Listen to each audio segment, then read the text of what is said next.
One. Hello, ladies and gentlemen. Welcome back to another exciting episode of Delusions of Grandeur, where we, Boris and Dave, are going on another interesting film journey, where today we are going to be talking about the information that we got in room 237. Which is a documentary that was filmed in 2012. And it's directed by, as you can see, it's directed by Rodney Ascher. Now, from what I understand, I'm going to read a couple of these reviews of some of the things on the back here. So, this comes from Peter Travers of Rolling Stone. Ascher's unique and unforgettable film is a tribute to Cinemania. It's the party game movie of the year. I couldn't have liked it more. From Chuck Klosterman of Grantland. He said, "Amazing. It obliterated my cranium. It's the best nonfiction film I've seen all year. It introduces a new way to experience and consider movies." And Joshua Rothkopf of Time Out, New York, said, "Mind-blowing, a keyhole into the maze-like world of shining obsessives." But let us see what IMDb says about this film before we go into our first initial impressions of this documentary. An exploration of various interpretations of Stanley Kubrick's horror film, The Shining, from 1980. So, I'm going to ask you, is this a first-time watch for you? This movie, room 237, how do you say it in English? 237. Room 237. Oh, 237, that's how you say it. Okay. Yeah, it was the first time I saw the documentary. I saw The Shining many years ago, so I don't remember it too well. Which I guess it would have. Yes. Which we will be going about tomorrow, but that's why I wanted us to go on about this beforehand, so that we can have an unadulterated, unbiased opinion of this documentary.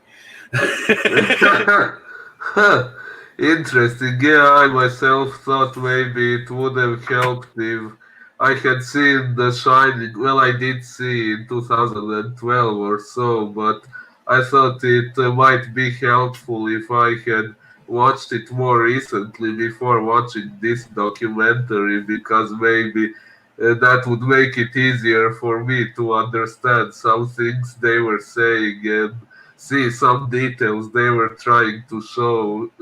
This way, there were, yes.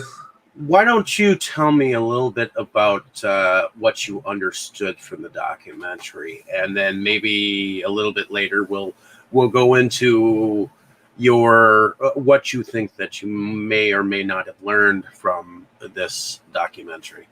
So, well, I understood that the documentary shows several people elaborating on their different interpretations of the movie, or what they think Stanley Kubrick might have been trying to say with it, and so on. Now, which ones of those theories are true and which ones are not, I honestly don't know.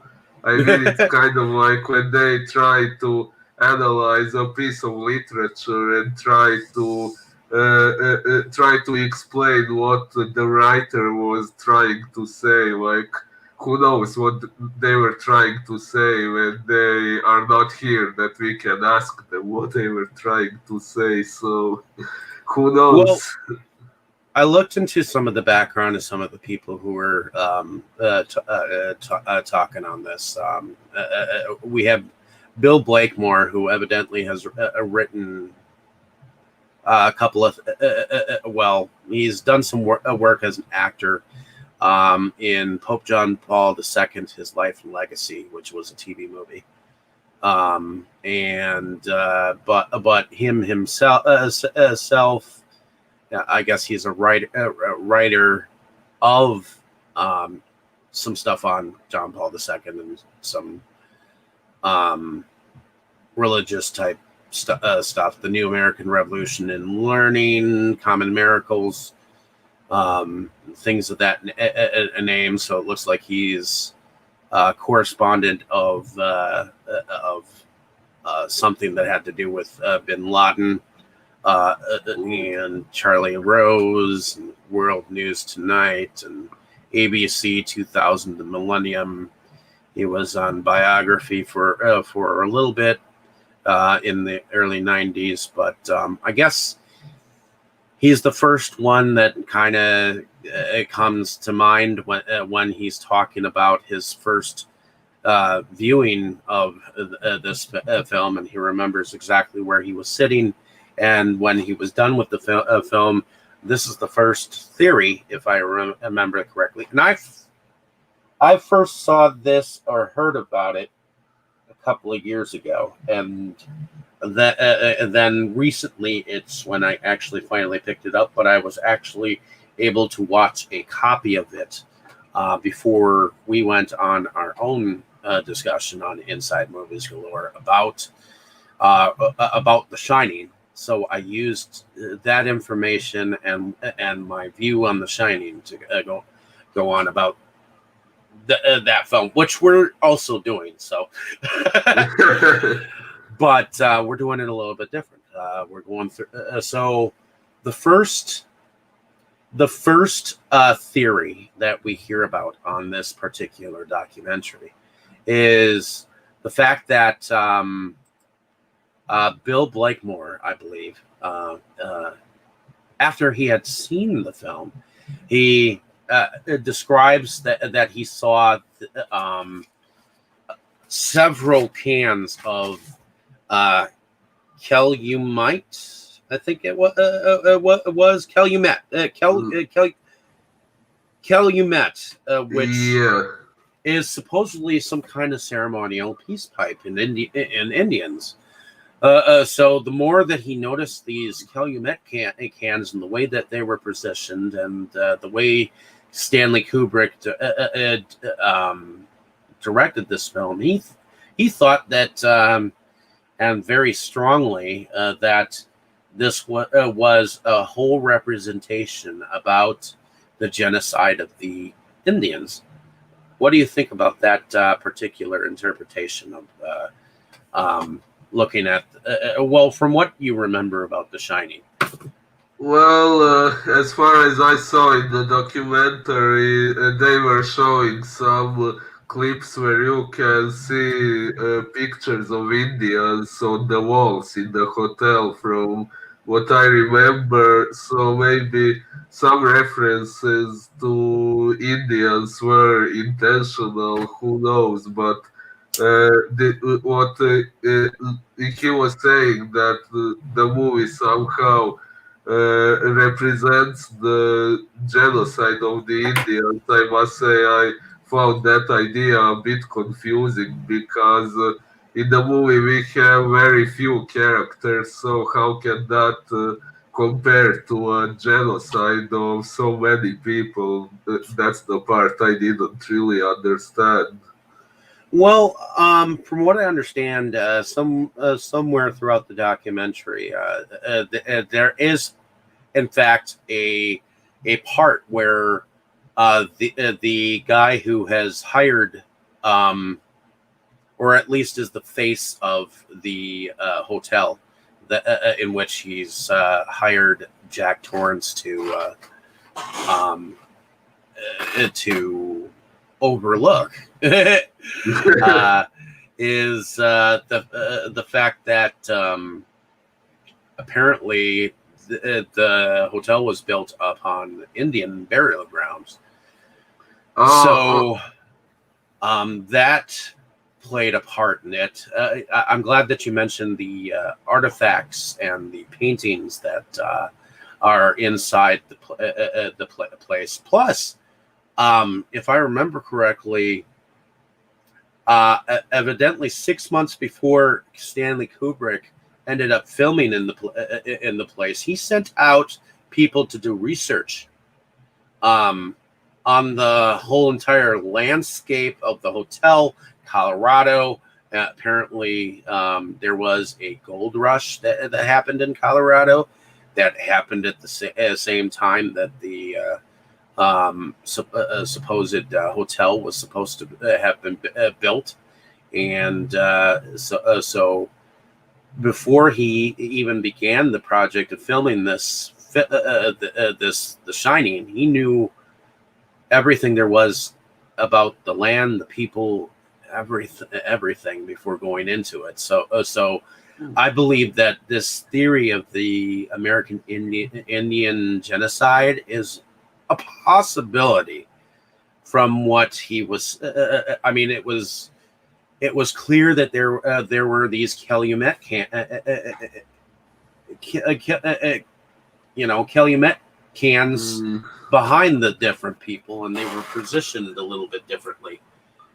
And the closer that you look at the film, it's very possible well, that whew, yeah, I believe that some references to the Indians may have been intentional, but if I understood correctly, that guy was saying that that was what the movie was mainly about, which I myself don't see, but who knows? it's an interesting theory to say the least. The second theory that we see is that there is a theory where it's supposedly about the German Holocaust, Who? which I tend to disbelieve more than I do the American Indian genocide. Um, but there again, he the guy that who mentioned it was John. Well, either John Fell Ryan or there was another guy who mentioned. Evidently, there was there was the typewriter. Apparently, on Uh, the typewriter, it had the word Adler on it, which apparently in German meant eagles.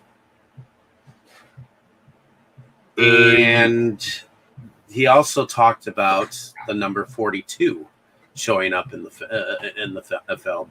Supposedly, the only times that I saw the number 42 was in the title of the Summer of 42, and the fact that he said that there were 42 cars and vehicles in the parking lot.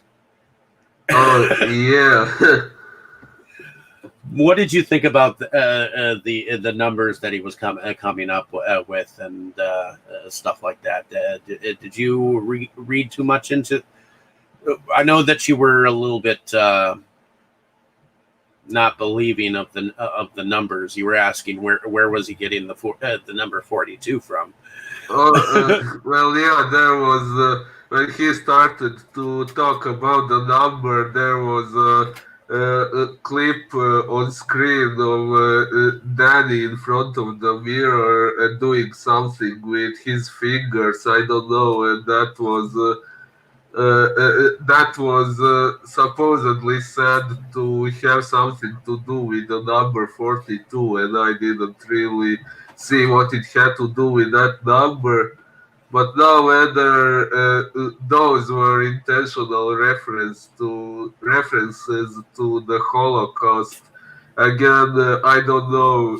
Maybe they were intentional. I, as a writer, sometimes like to put some subtle references to some things in my stories, which which can go over people's heads if they aren't familiar with what I'm alluding to, but that's okay.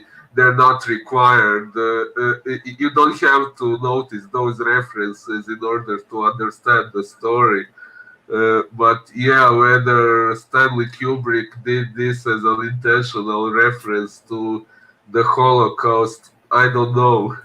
But yeah, if this guy is claiming that the whole movie is supposed to be about that, I think that's a bit Well, and the far-fetched. fact it is a bit far fetched, at least on that note, but it kind of reverberates a little bit of the American Indian genocide theory, mainly in the fact that I guess in reality, we as human beings, when genocide happens or anything bad happens, we tend to slip it under the rug. We tend to hide it like it hasn't even happened. Like if we ended up having a war with each other's countries, and then suddenly it was over, like we'd forget about it, and go on about our daily lives. But Well, actually, that makes sense. Yeah, I mean,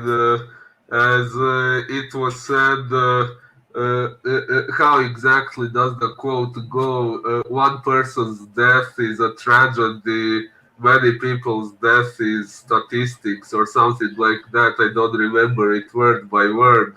yeah, But in a way, that quote is sad but true. I mean, when you hear on the news that a celebrity died, you will, if you liked that celebrity, you will grieve more than if you hear that thousands of people you never heard of died. true. And I believe that Stalin was mentioned in this as well as um, Hitler, where as far as that is concerned. But we also have a different theory where well, one of the people who was talking was a lady who had evidently created the maps for the floor plans or blueprints of the hotel itself, and she was talking about the window in the office in which Jack Torrance has his initial interview.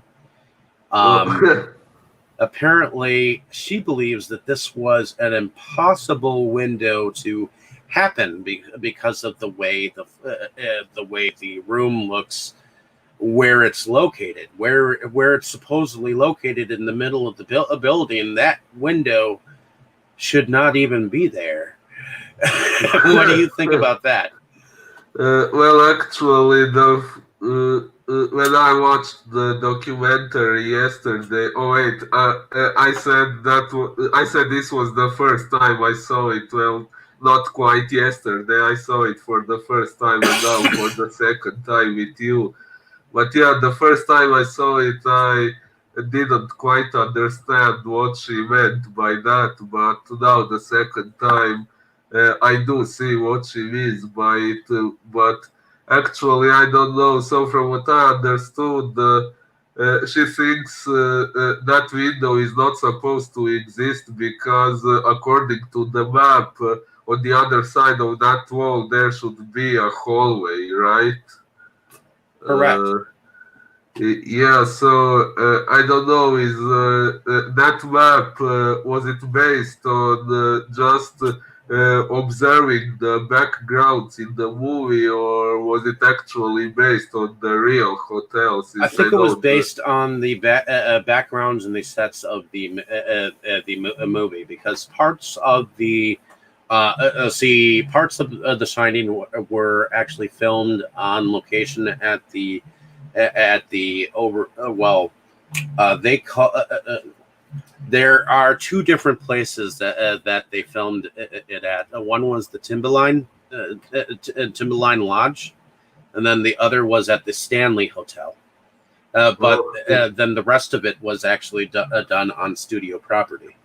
So But this lady who did the cartography or the mapography of the grounds of the hotel as it was filmed in the movie. She also had a different theory where she, in one of the rooms, there is a poster of a supposed skier in the corner, which apparently she thinks it looks exactly like a minotaur, and Yeah, she said that, but no matter how much I'm looking at that poster, I really don't see that Minotaur. I also don't see the ski pole that's supposedly supposed to be there either. So Mm. it can be interpreted differently, I guess, to people if you look at it like strongly enough. But I've never been one to sit frame by frame and watch a film for all its idiosyncrasies, and these people seem to have like picked it apart. Definitely, hey. Uh, yeah, well, well, maybe not that much, but I liked to analyze quite a bit back in 2012 and 2013 when I was into the Ring franchise. I liked to analyze that a lot, and so I also did that with John Bowker's movie The Seekers, which I discovered thanks to the Ring franchise. I But do yeah, I do think it's interesting how she relates the labyrinth on the outside of the place to the maze of the Minotaur, though. yeah, well, yeah, I myself didn't think of a Minotaur while watching The Shining. And even here, like I said, I didn't really see it on that poster, but yeah, there is. I do remember Jack Torrance, Jack Nicholson's character, coming down the hallway, and basically he's the way he's acting while he's coming down the hallway to the bar. He's going like,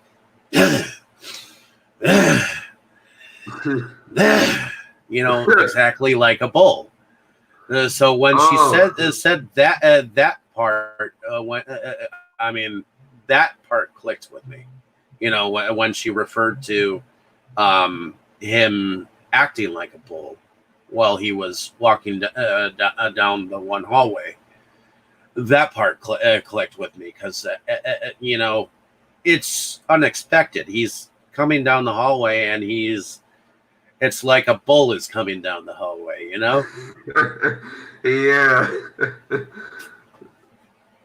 But ultimately, there is a let's see. We talked about three of the theories. Okay, the fourth one comes in the fact that there is one character in here that explains that much of the film is maybe his answer, Kubrick's answer to how he had to deal with.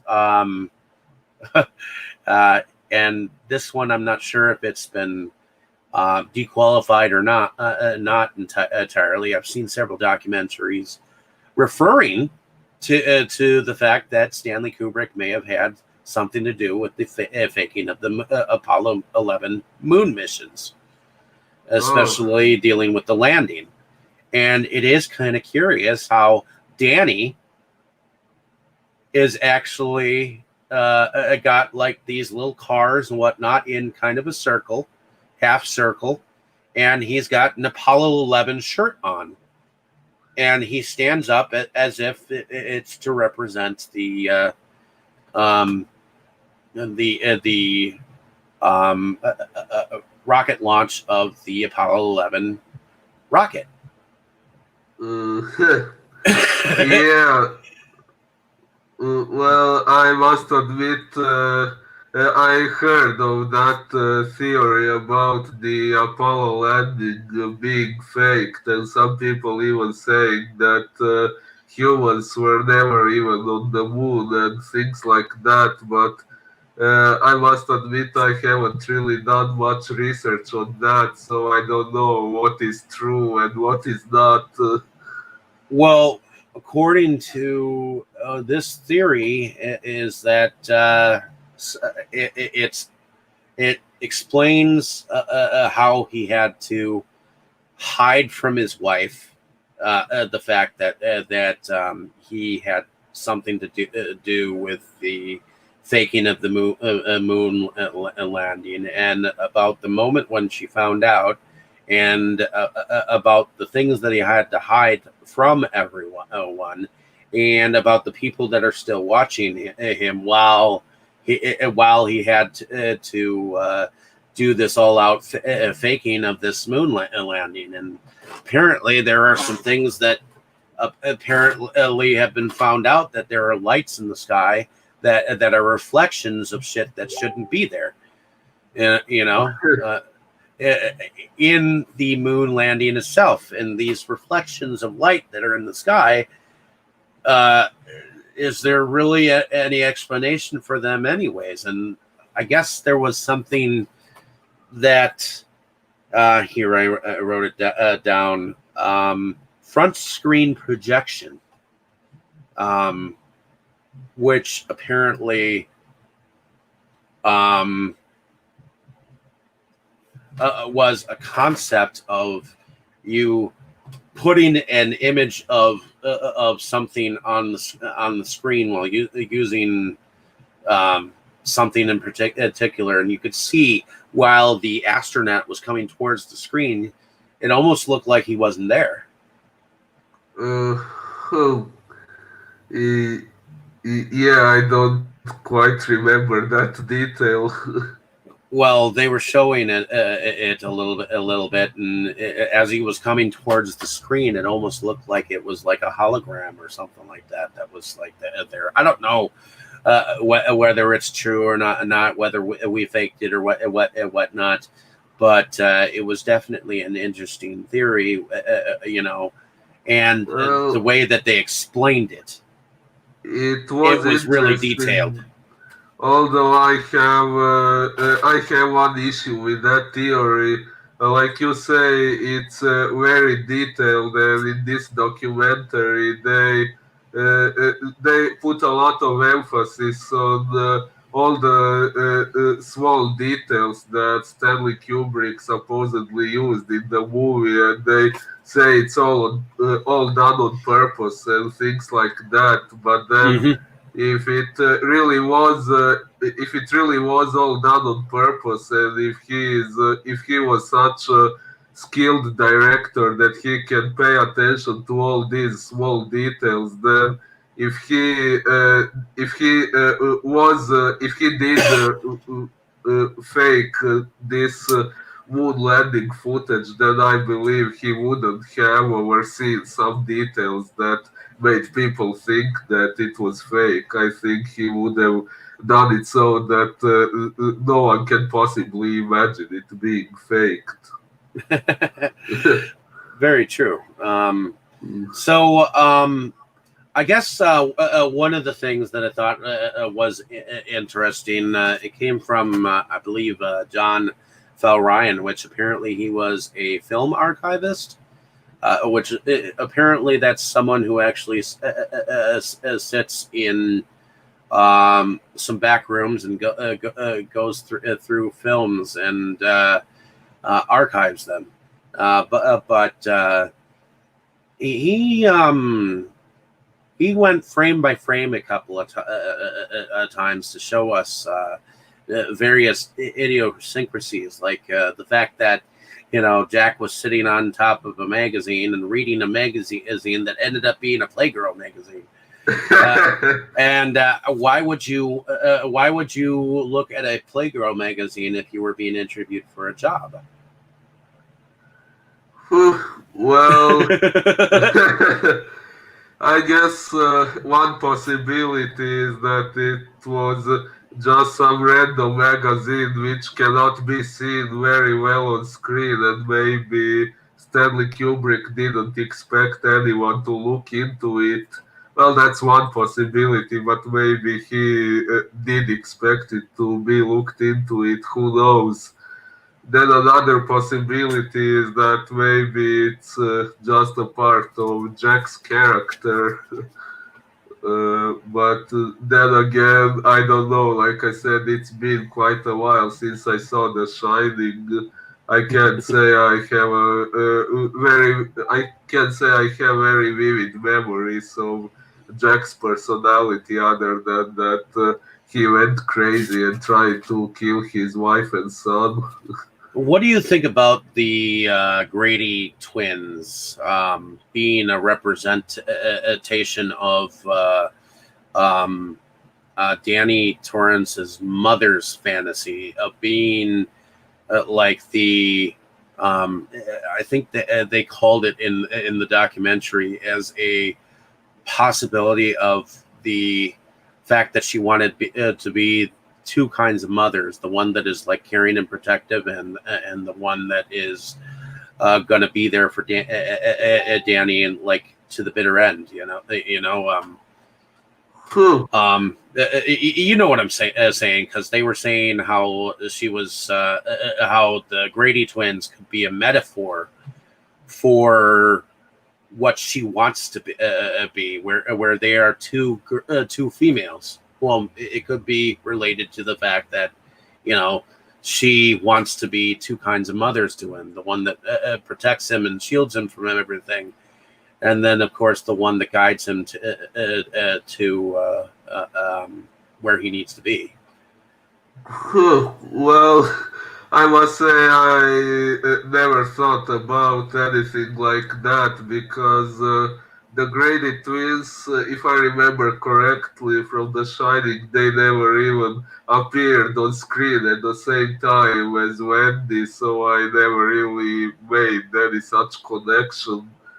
Although they are interesting characters. The twins actually they were, from what I remember, they were the reason why I went to watch that movie in the first place. Because before I watched The Shining, I really liked these movies about scary paranormal children, like Samara Morgan in The Ring, which I have already mentioned, is one of my favorite horror franchises. Then there was Alessa Gillespie in Silent Hill, and Lilith in Case 39, and Damien in The Omen. I liked movies like that at the time, so I heard about these two, and that got me interested in seeing The Shining. Uh, Well, me myself, and I'm probably going to repeat this tomorrow. Is I saw, or actually, I read The Shining when I was 5 years old. And I read it because my mom had told me a story, and I was very well read by the time I was 5. I may not oh, have been able to speak as much as I was able to read. I was very smart. Um, oh, cool. and my mom said that she had actually been riding the bus downtown to an accountant firm that she was working at the time, and she was reading The Shining. And she came up on that part with the when he entered the room 237, and all of a sudden she had to look up. All of a sudden, close the book, and she never tried to read any more of it again. So the fact that it scared her, I wanted to read it, and it haunted me at the time. I mean, it really did. I mean, King is an interesting read because he's got a lot of words for a lot of things, and for it being an earlier novel of his, for it being so dry in humor and being so exact, and I read it later when I was a teenager. I because of my love of King and his works, when I actually heard about this movie being out there, I wanted to watch it. So when I finally did, it was so different and so far removed from the novel. I hated it. I mean, with a passion, because I had loved the Shining so much. I mean, a friend of mine told me that this as an adaptation of the book, it is a butchery. But as a Stanley Kubrick film, it is a masterpiece. And I've been trying to struggle with that idea and concept, and that's why I kind of wanted us to go on about this documentary and see how you took this documentary and what you learned from it. And some of we also went on and watched this small little YouTube link from a channel called Cineflix, which they apparently did a book versus the movie comparison that I thought was pretty cool. And what do you think about this? That Stephen King actually said at the time that this film came out that he called the film so cold the people were looking like they were like anthills on top of an anthill. Well, actually, I must say I kind of understand how Stephen King must have felt about it because although I haven't managed to publish any of my novels yet, I do kind of fantasize about movies being made from my stories, and I would personally like. I have some ideas in my head of what this and that scene should look like, and if someone did make a movie and didn't meet those expectations, I would be extremely disappointed. So, yeah, I can understand how he felt. Did Although, you know about all of this before you watched The Shining, though? Some of the no. stuff some of the stuff that Kubrick actually changed from the novel. No, I didn't know it. After I saw The Shining, I went to look it up online because there were some things I that were left unexplained in the movie. So I wanted to find out if they were explained anywhere else. So then I found out that there was a novel and that it was. The things were quite different in the novel. So yeah, that was how I found out about it. I Well, haven't read the book yet, but maybe at some and point.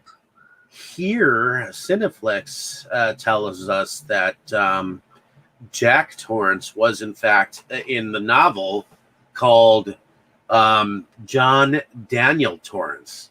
Uh, So he changed his name. Plus, Danny's mother was in fact a gorgeous blonde. But repeat to me exactly how they described her in the movie.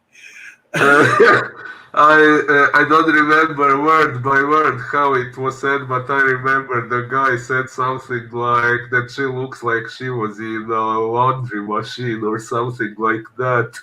I think he had said something to the effect that it looked like she had been in a laundry machine way too much and spit back out, and that's pretty much what she really was.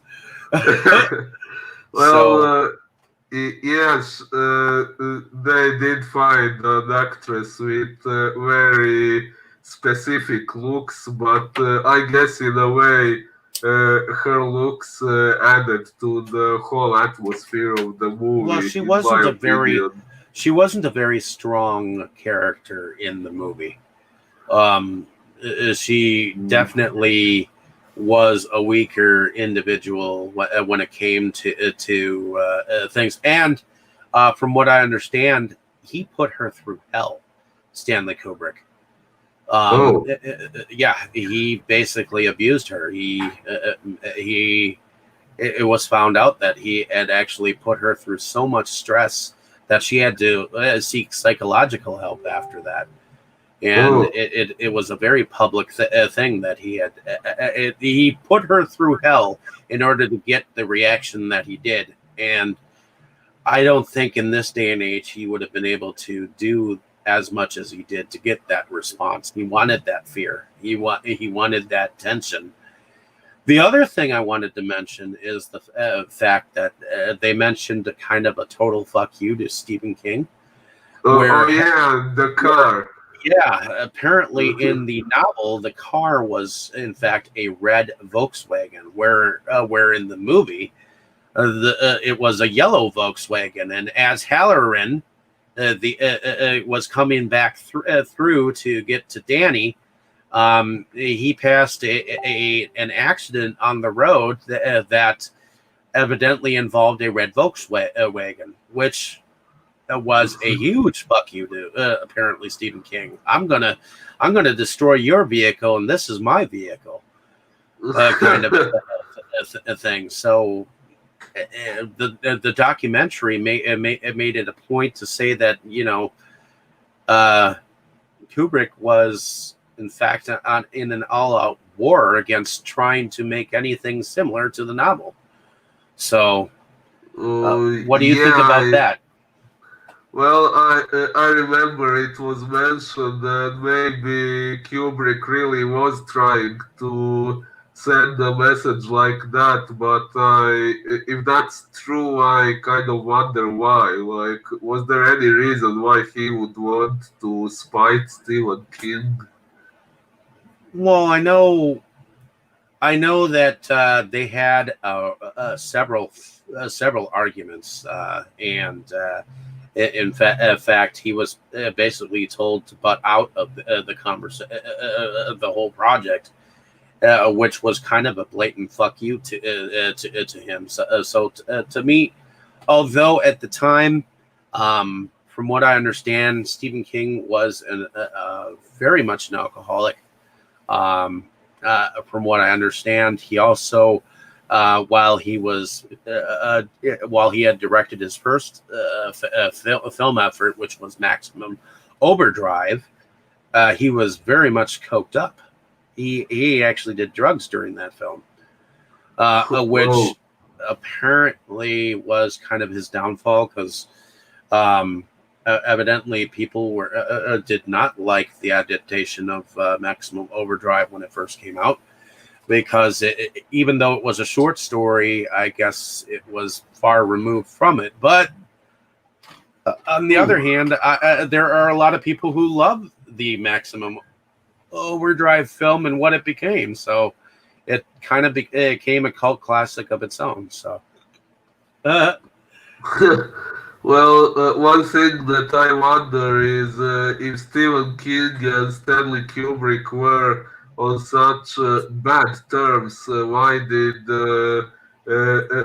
King even allow Kubrick to make an adaptation of his movie in the first place? Well, I think initially he thought it was going to be a great adaptation of his novel, but the more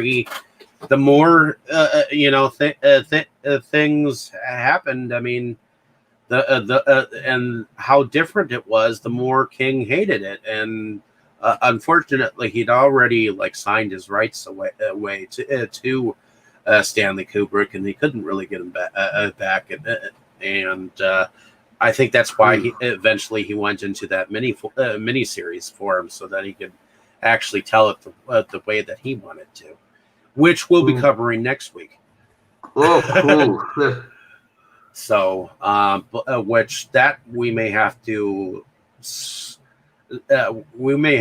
because of how long it is, we may have to schedule the recording a totally different day, but watch the either the whole entire thing or separate it so that we watch a little bit here and a little bit there. Maybe, yeah. How many episodes does it have altogether? I forgot. 3. Oh, if I remember correctly. okay. But now that we have gone through some of these theories, which one of these do you actually tend to believe more? Huh. Well, I believe that some of them might be partially true, but maybe not entirely, although who knows? Like, for example, what was said about the movie referencing the genocide of the Indians. I think it may be true that it intentionally referenced it, but I doubt that it was intended to be entirely about that. And I would say the same thing about the Holocaust theory. Like, maybe some details were intentional references, but again, I don't think the entire movie was intended to be about that. What do you think about And the Minotaur one and the Apollo 11 theory?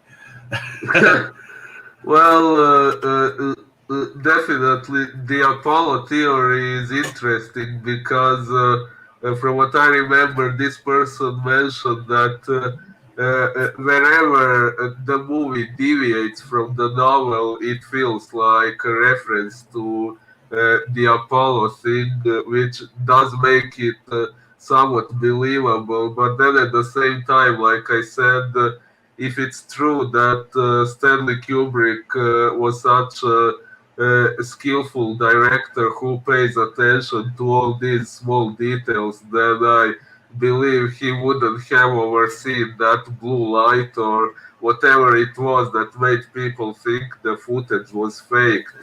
I don't think that he would make such mistakes if he was such a detailist.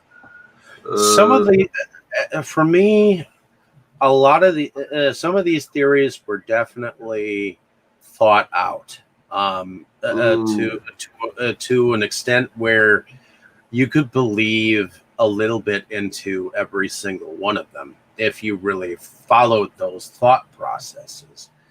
Like me, to me, the strongest theory was the American Indian genocide one, mainly because I do remember those cans of Calumet behind, and the fact that some of that, according to that narrator, um, which I believe his name was Blakemore, um, he mentions the fact that, you know, some of those might mean broken treaties that uh, the America may have made towards the Indians and broke many of them. Plus, there are if you look really closely, there are many Indian artifacts that are either on the overlooks walls and uh, many references to the fact that there were Indians buried underneath the hotel, and the fact that there was actually 6 months of research done by Kubrick himself to about the landscape, the area, the history, and all of that kind of point. I mean, I guess I kind of was taken in by the American Indian genocide one more, maybe because of how the way it was presented by the guy who was explaining it, and well, the way that he explained it was very detailed. So y- yeah, you're right. Actually, when you take all those details into consideration, I kind of do believe that the references to the genocide of the Indians maybe I'm not were I'm intentional. Uh, I'm not saying that it's true that Kubrick entirely intentionally made this film about the American Indian genocide. But it is very possible to take this theory and run with it in your mind if you take it as it is. I mean, it's not like like he explained all these fictional facts. Most of what he said was, in fact, actually true. That's why you got to take some things in documentaries as fact and fiction. Like I somewhat believe some of the map stuff, and I can believe a little bit into the maze of the Minotaur like theory, just a little bit, only in the fact that there was that labyrinth on the outside of the thing, and the fact that Jack walked down the hallway looking like a bull. So I can see where she kind of got that, but I think she read more into the photos on the wall, which makes me feel like they're trying to make Kubrick into some kind of a genius. Which it's like Kubrick films are like a kaleidoscope when you're looking at them. They're like an ink blot test. You see what you want to see, and you can take all kinds of theories on any of his films. Yeah, well, I have seen only 2 of his movies, so I can't say I am an expert on his work. I have seen 3 of his movies. I haven't seen every single one of his movies. I personally like A Clockwork Orange out of all of them. That's my favorite. If I had to choose one, but that is besides the point. I do think that the second theory in here that is fairly strong is the Apollo 11 theory, where the whole film is about how he had to hide the reason why he had to fake the moon landing, and the struggle to keep it from his wife, and then the reveal that that his wife found it, and of course about the secrecy of having him to keep everything secret, that he was part of this faking of the moon landing. It's like I said, a possible theory. It was also very detailed, but it had no proof of having actually happened. Yeah.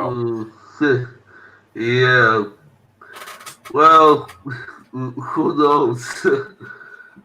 Ultimately, what did you learn from this documentary? Here's the tough question. What did you possibly learn? I did learn a few things. I mean, all these people have a lot of knowledge on what they are talking about. I heard something about the Apollo landing possibly being faked, but I never did much research on it, so much of what was said here was kind of new to me. And well, what else? I will say that I have watched another documentary where it was a recent documentary where a conspiracy theorist, an astronaut, and a police detective all got together to look at the Apollo 11 missions and to prove whether they were faked or not. And among the people that they talked to was a cinematographer who worked with Stanley Kubrick, and the fact that this cinematographer knew, in fact, that there was this specific lens that could see things all the way to the moon, and only 2 of these lenses were made, and one of them was in the hands of NASA or the guy who created it, and the other one was given to secretively Stanley Kubrick, and supposedly he used this lens to fake the moon landing, but he also supposedly may have used it on 2001: A Space Odyssey, as well as used it in possibly The Shining. Phew. So, Well, of that's course, it. you can. I don't know whether it's true or not that he faked it or not, but I have seen evidence of his involvement. You see what I'm saying? Yeah, well, I guess it's not impossible. Maybe he did fake it, but yeah, like I said, I think if that was true, then how come he, being as skillful as he is, made all those mistakes that made people think of it being faked in the first place?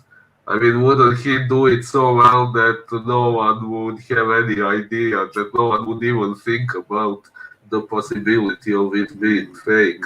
Maybe he was sworn to secrecy enough that maybe through the art of his own filmmaking, that was the way for him to metaphorically explain it away. But we will never entirely know.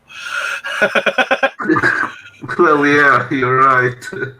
But did you find the documentary interesting to listen to? In a way, yes. A part of me found it a bit difficult to follow because all these people they provide a lot of details, and they have a lot of knowledge on what they are talking about, and it some parts left me with the impression that they kind of expected the audience to be at least partially familiar with what they are talking about, and my lack of knowledge on things they were talking about made it a bit difficult for me to follow. But at the same time, it was interesting, especially because those people really, I'm sorry, That's those okay. people really put a lot of effort into their analysis of the movie, which, like I said before, it reminded me of my own analysis of The Ring, and also of John Bowker's The Seekers, which, as you know, although it may be a low budget B movie, but it's one of my favorite horror movies ever, and it inspired me for my unpublished novel. And actually, now that we're talking about it, there is one interesting thing I would like to say. When I watched John Bowker's The Seekers, and I went to analyze it, which eventually gave me the idea for my unpublished horror novel. One thing that while I was watching the movie and analyzing it, there were two things that I mostly paid attention to. Like, there was one scene where someone is telling another character that Tota Level, the main antagonist of the movie, that she is not the devil himself, but a messenger for pure evil. And then there is another scene when two characters are playing with a Ouija board, and they interact with Tota through the board.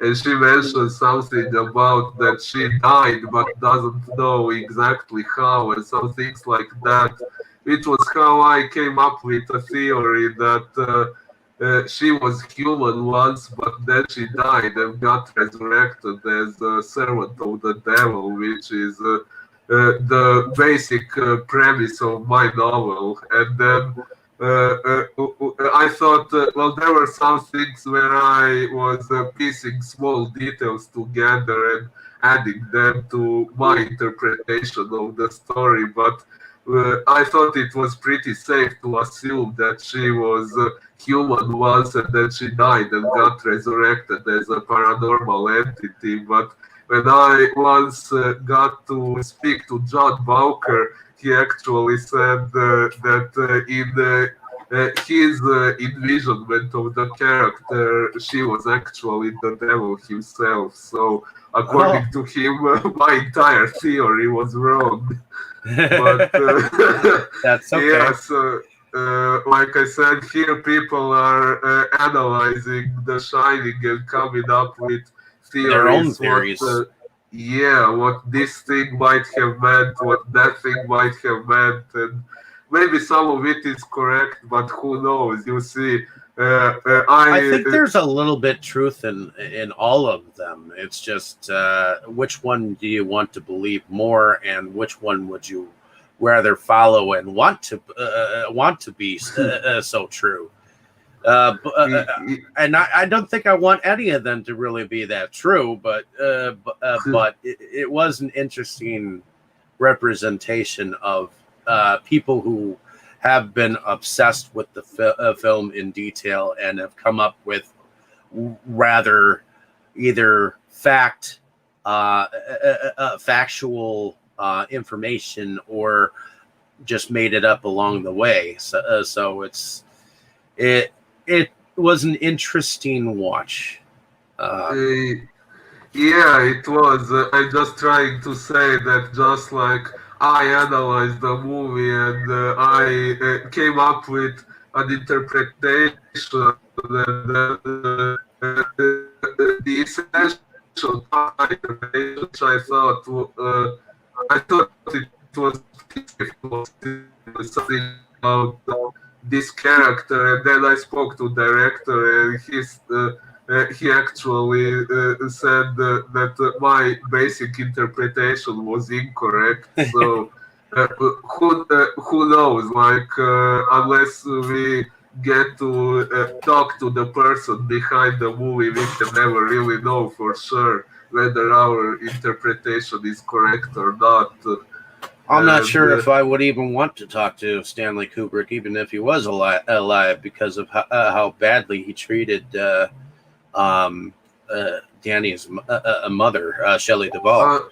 Uh, you mentioned something about that. I actually wanted to ask, what did he actually do to her? I'm not familiar with that.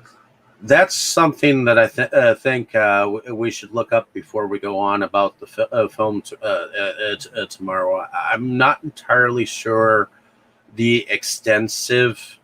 I know that he didn't make her sleep for like 3 days, and then he didn't feed her for as long. So um, I think she was to a state of where she wasn't even realizing who she was anymore by the end of the film, that she was scared so much. And there have been instances where female actors have had I think there was one recently that I came across where an act um, the main actress for The Abyss. There's a moment where James Cameron has the actor beat her a couple of times, like after she supposedly has or like hit like actually like take his fist to her face a couple of times, and it was not in the script, and it was not told that she was going to have this happen when it was right after a scene where she had her character had supposedly been drowned, and in order to get her to be revived, he had the actor hit her a couple of times. Well, she got up and she walked away and actually went to the director and said, we are actually human beings. We're not animals. And then she Well, went back. Then she went back right into her character and did what she needed to do. But sometimes, as an actor and actress, you actually have to put these directors in their place. Like uh, you are You are an essential human being as well, so treat me as such. Mm, Indeed, she definitely has a point, except I think even animals don't deserve to be treated like that. No, Well, especially animals don't deserve it since they are more innocent than humans. and the reason why directors do that is they want to get the reaction that they want out of a specific character, and he got what he wanted, but at what price? Well, yeah, The sanity of Shelley Duvall for many years after that. yeah, I think if you want to get an actor or actress to do a particular thing in the movie, then find a person who can just do it with their natural talent without having to torture them in order to get them to do something like that. Correct, or at least some camera tricks or something like that. I mean, Yeah.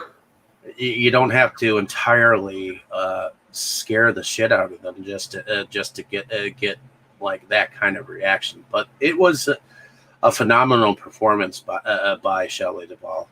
In any case, Definitely. alrighty. Let's talk about favorite scenes. Huh. In the documentary, let's see. uh, Was there a uh, particular segment that you entirely liked, like a specific theory or? I'm trying to think now. Uh, Oh no, you do that kind of thing. I say that to my fiance all the time, and she sometimes gets the kick out of it. well, maybe it would be this whole thing about Apollo landing. That one was quite interesting. Although at the same time, like I said, I think if Stanley Kubrick had participated in faking that footage, he wouldn't have made some mistakes to get himself revealed like that. But like I said, who knows? In the end, True. I would have to say that my favorite particular theory would have to be the also the Apollo 11 moon landing theory, but I also tended to go more towards and believe the American Indian genocide one. But I thought they all had interesting theories to be said, because one had to do with the maze of the Minotaur, and the other one had to do with the German Holocaust, and then it all depends on how well they put it together in words, and whether you wanted to believe what they were talking about yeah. in the end. So as far as music goes, let's see. Did you notice any music for the documentary, or were you really paying attention to that part? I think there was something in the ending credits, maybe in the opening too, Okay, but the yeah, I music was by William Hudson and Jonathan Snipes, which apparently um, I guess there was something called clipping that they were a part of. 10 minutes is 2 hours. I guess all short films for the most part, at least for William Hudson. As far as Jonathan Snipe, let's see. Okay, he has worked on more things. I guess he did a TV movie called Mask of the Ninja, something called The Storm, Meteor. So he's done a couple of these natural disaster TV miniseries that might have been on like I think Meteor was actually on Sci-Fi Channel for a little bit. Yeah. Ooh. But so someone with a little bit a bit of music. And Trespassers. That I think that was a movie with. Okay, that was a horror film that I know. I think I have, but I have not seen it yet. From 2018. It was also originally called "Hell Is Where the Home Is."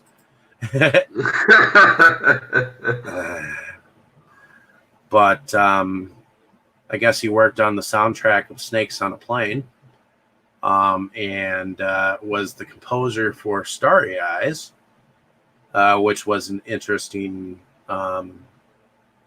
It was an interesting horror film in its own right. So that was a film that was distributed onto Dark Sky Entertainment, if I remember correctly. Other than that, that's pretty much the music behind this. What did you think about the production value of this documentary? Was it well put together for a documentary?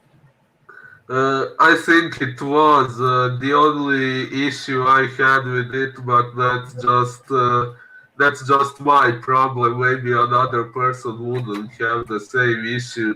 Is that it provides a lot of details at a very quick pace, and it's a bit difficult to follow for someone who doesn't have enough knowledge on the matter, like myself. Okay. But other than that, it was pretty good. Yeah.